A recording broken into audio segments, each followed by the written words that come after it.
いただきます。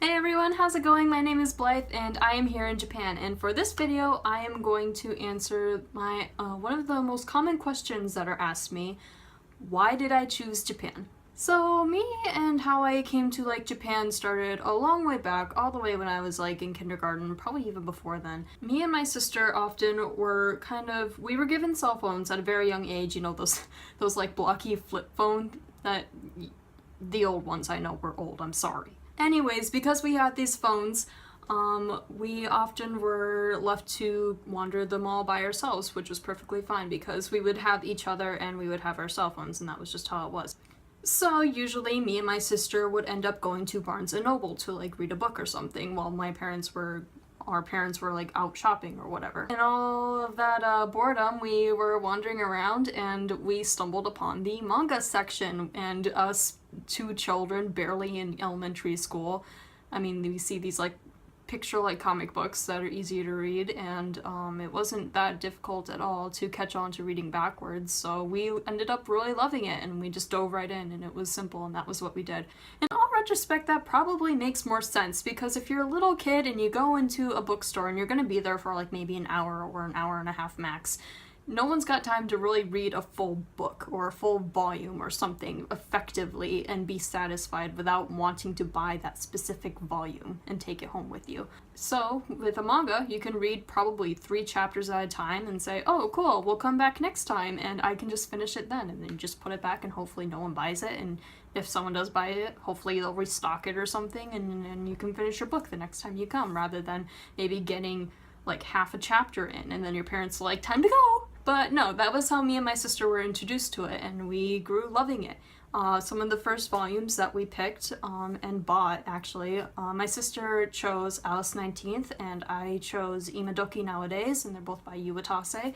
And I think when we were little, we mostly stuck around with like shoujo manga. I remember the second manga that I had bought was Momote Lollipop. Oh my god. Okay, for reference, the momote comes from mamoru, which is like protect, or like protect me or something like that. I mean, its English title now is even Save Me Lollipop, so it's like a good translation there, guys.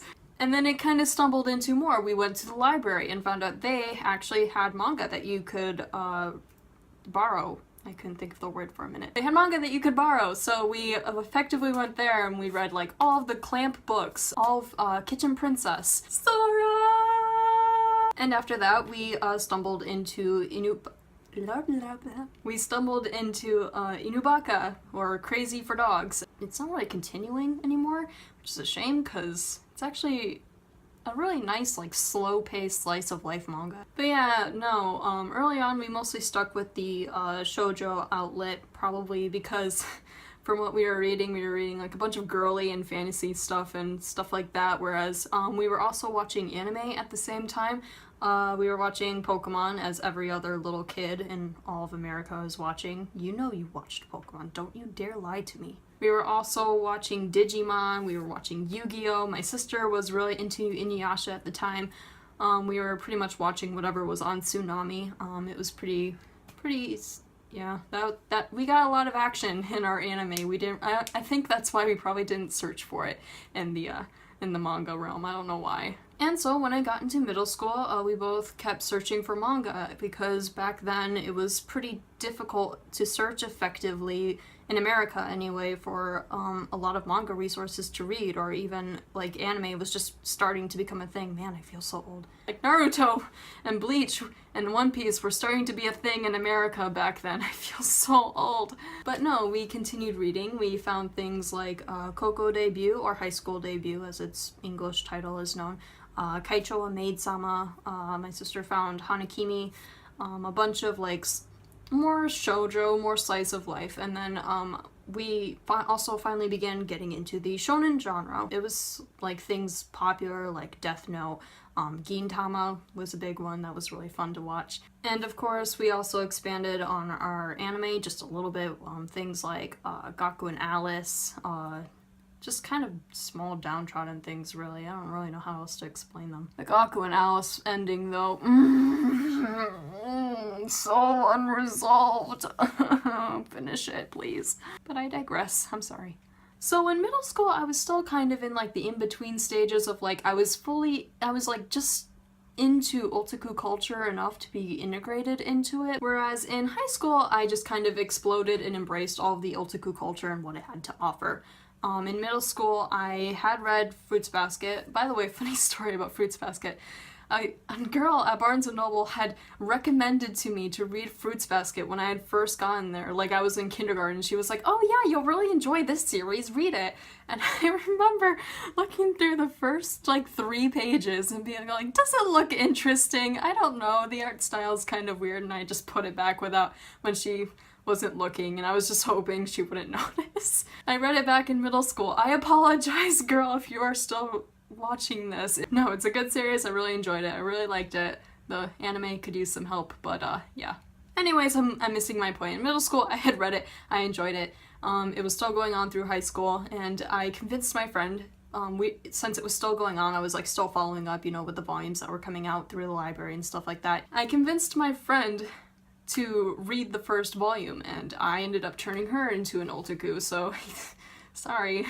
Anyways, that was how, it was a great way to also develop our friendship. We were following along with the series, and we were like, what's gonna happen next? And then we were like freaking out together when something happened, and then eventually it ended, and we were just like, oh, Fruits Basket, why do you do this? But in high school, it just kind of exploded from there. Even, I got into even more shoujo, of course. Got into things like Beastmaster, Shinobi Life, Tonari no Kaibutsu-kun, Ao no Haru Ride, Okami Shoujo to Kuro Oji, Yume Miru Taiyo, Hiyokoi, Katsuki no Yona. Yeah, I know, I'm shoujo trash. I am sorry. But that's not the only point. In high school, I actually really exploded into the shonen genre, and I got really into it really quickly. I found things like Barrage, which, if you don't know, it actually came before Boku no Hero Academia, which is just as great, and I was just like so thrilled that that author finally got the chance to get an anime adaptation. Hold on here, I have a list. I'll just read it off really quick. Durarara, Full Metal Alchemist, Itsuwari Biro. Beautiful manga, by the way. You should read it. 10 out of 10 would do again. Ao no Exorcist, Black Cat, Black Butler, Naruto, One Piece, Fairy Tail, Magi, Dead Man Wonderland, Ohotsukai no Yome, and then actually for one series which is very outside of me. I don't know how I found it or how I got introduced to it, but I ended up loving it for some reason, was Apocalypse no Toride, which is about the zombie apocalypse, and it has a lot of disturbing imagery that I just kind of loved, and I don't know why. It's kind of like this, it's like worse than Dead Man Wonderland, but I don't know, I didn't mind it, and I actually enjoyed it, which is interesting to find in myself. At this point, I also found like some josei series such as Damne na Watashi ni Koi shite kudasai. It's a pretty... How do I explain josei? It's like adult? It's not really adult. It's more or less like for an older audience, I guess. Manga for an older audience. Yeah, that's a good way to put it. But I digress. And then I also found the series Otoko ni Koi wa Muskashi, which is 10 out of 10, would do again. Beautiful manga. And in high school, I also kept up with my anime. As for... I kept up with my anime, Full Metal Alchemist, Bakano, Yu Yu Hakusho. I think that's about... Yeah, I don't watch that much anime anymore. It's so sad. Moving on. Yeah, nowadays, I'm just reading things like Bungo Stray Dogs, a lot of other shoujo too, like Nekoda no Koto ga Ki ni natte shikata nai. It's about a girl who sees this kid with a cat face, and it caught me in the first cover. Like, after Odette, and then I saw this manga, I was just like, I love cats too much, I'm sorry. I'm still following Skip Beat. That's been a chore. started Hunter x Hunter, I'm reading Black Clover, I finished last year, I think, Tetsugaku Lettra, which was a brilliant manga, very beautiful. Gangsta, Nijiro Days. My friend just recently recommended to me and I finished it, Ranto Hairo no Sekai, which is also very different, very beautiful. It's got a lot of, I like to say debate issues.